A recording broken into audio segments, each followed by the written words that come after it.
नमस्कार विद्यार्थियों। आज हम इकाई संख्या 5 को पढ़ेंगे। जैसा कि इसमें दिया हुआ है समांतर श्रेणी। अब समांतर श्रेणी क्या होती है ये हम समझेंगे। समांतर श्रेणी इसका शॉर्ट नाम, जैसे यहाँ अर्थमेटिक प्रोग्रेशन है तो अर्थमेटिक में इसका पहला अक्षर ए और प्रोग्रेशन में इसका पहला अक्षर पी, अर्थात इसको एपी के नाम से भी जानते हैं। तो यहाँ कुछ सूचियां देखेंगे।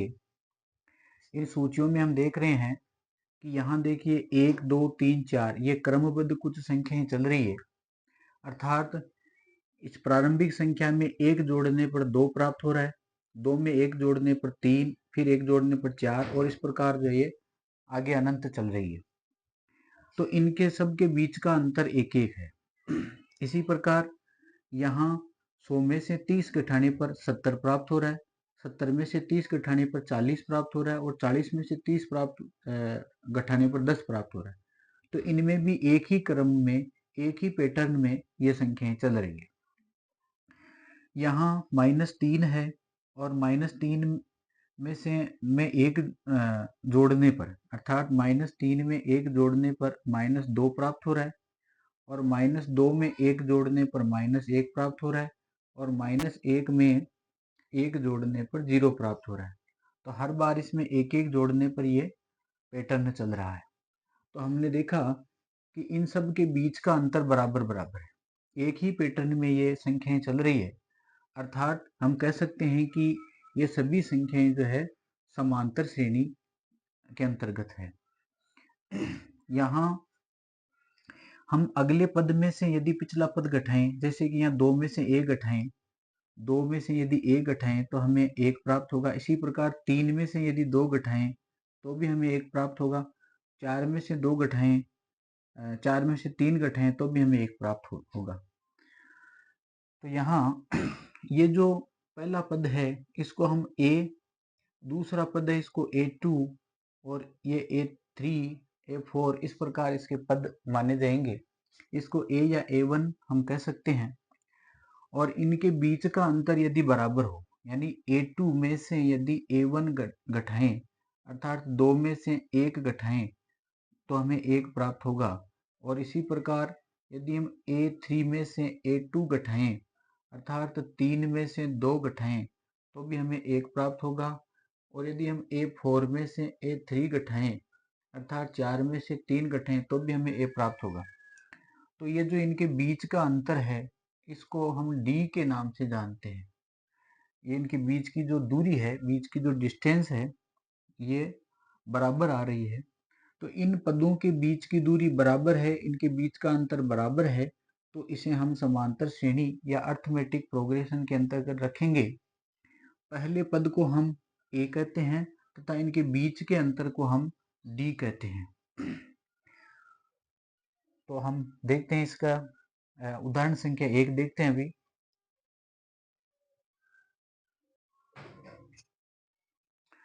तो आइए इसमें उदाहरण संख्या 1 देखते हैं।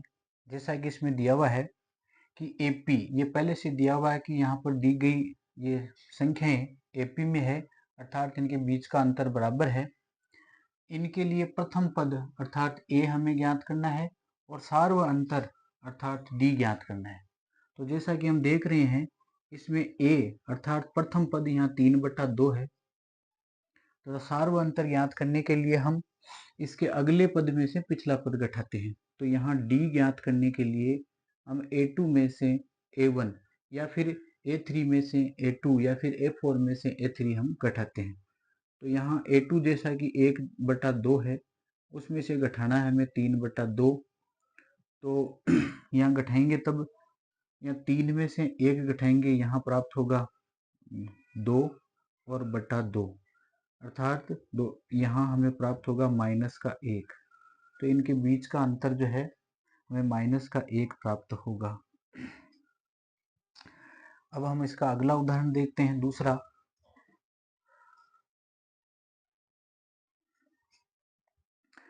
तो आइए देखते हैं दूसरा उदाहरण। इसमें दिया हुआ है संख्याओं की निम्नलिखित सूचियों में से, यहाँ जो ये सूचियां दी हुई है इनमें से कौन कौन से एपी नहीं है, यदि इनमें से कोई एपी है तो उसके अगले दो पद लिखिए। तो हम पता करते हैं कि इसमें से एपी कौन कौन से पद हैं। पहले इसके दो प्रश्न देखते हैं। यहाँ हम देखेंगे कि इनके बीच का अंतर सबका यदि बराबर है तो ये एपी है, अन्यथा नहीं है।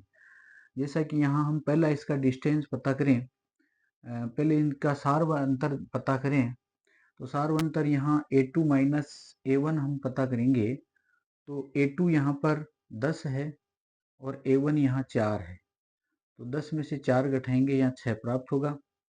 इसी प्रकार अगला जो है a3 में से a2 घटाएंगे, अर्थात 16 में से 10 घटाएंगे तो हमें 6 प्राप्त होगा। और फिर हम इसमें से d ज्ञात करें a4 में से। a4 में से a3 घटाएंगे, चौथे पद में से तीसरा पद घटाएंगे तो a4 यहाँ 22 में से 16 घटाएंगे, हमें 6 प्राप्त होगा।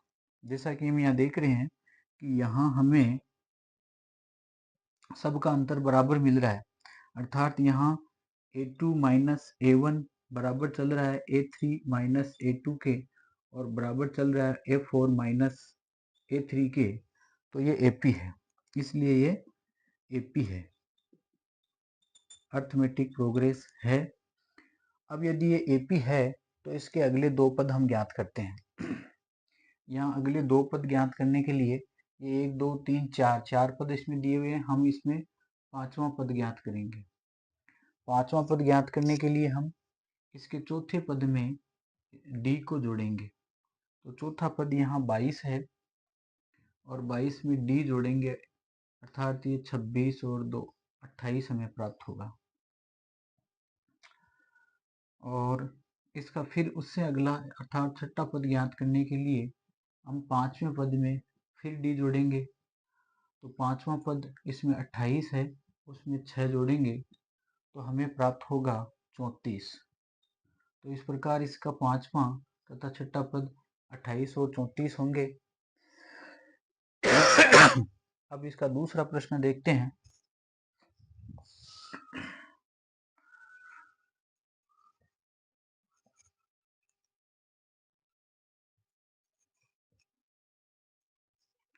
जैसा कि दूसरे प्रश्न में दिया हुआ है या -1, तो हम इसका d ज्ञात करते हैं। यहाँ a2 माइनस a1, अर्थात a2 यहाँ पर माइनस का 1, उसमें से घटाएंगे 1, तो यहाँ हमें प्राप्त होगा माइनस का 2। इसी प्रकार हम उसका अगला अंतर पता करते हैं। a3, ये a1, ये a2, ये a3, ये a4। तो यहाँ a3 में से इसका दूसरा पद घटाएंगे तो -3 में से घटाएंगे माइनस का 1, यहाँ -3, इसको कोष्ठक से बाहर लाएंगे तब ये प्लस का 1, यहाँ 3 में से 1 घटाएंगे तो हमें प्राप्त होगा माइनस का 2। फिर अगला अंतर देखते हैं। हम इसके चौथे पद में से इसका तीसरा पद घटाएंगे, चौथा पद यहाँ माइनस का 5 और इसमें से घटाएंगे माइनस का 3, या माइनस का 5, इसको बाहर लाएंगे तो ये प्लस का 3, 5 में से 3 घटाए माइनस का 2।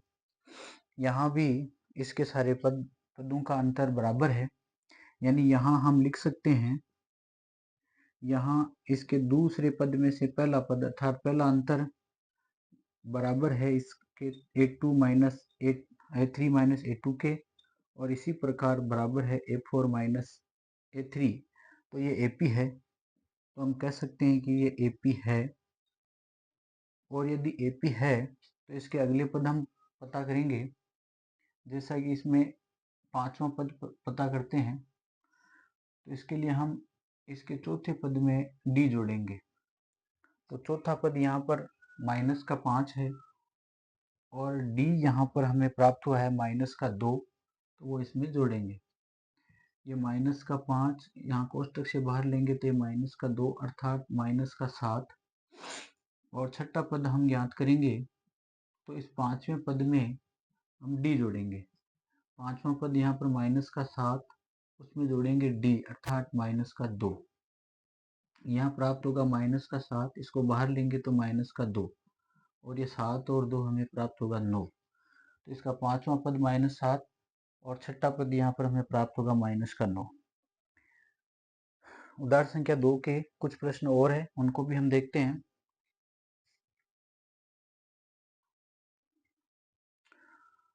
तो उदाहरण संख्या का तीसरा प्रश्न हम देखते हैं कि ये एपी है या नहीं।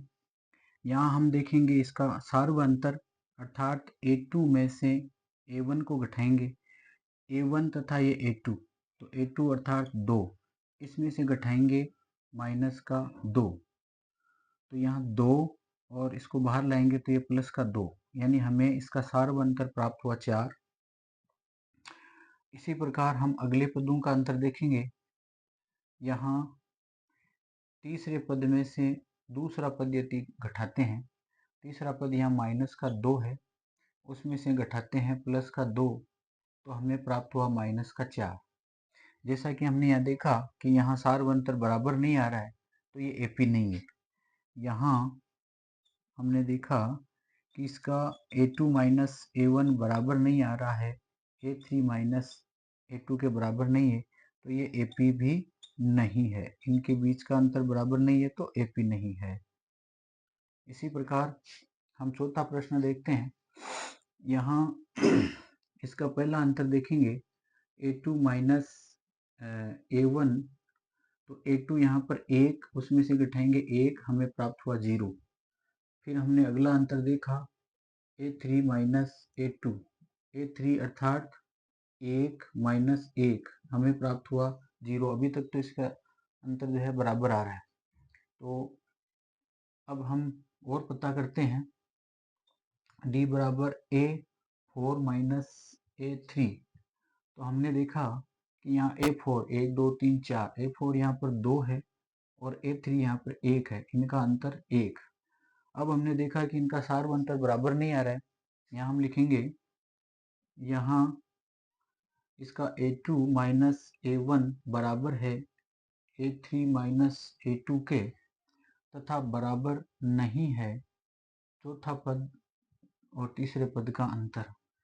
सारे अंतर बराबर नहीं है, तो ये भी AP नहीं है।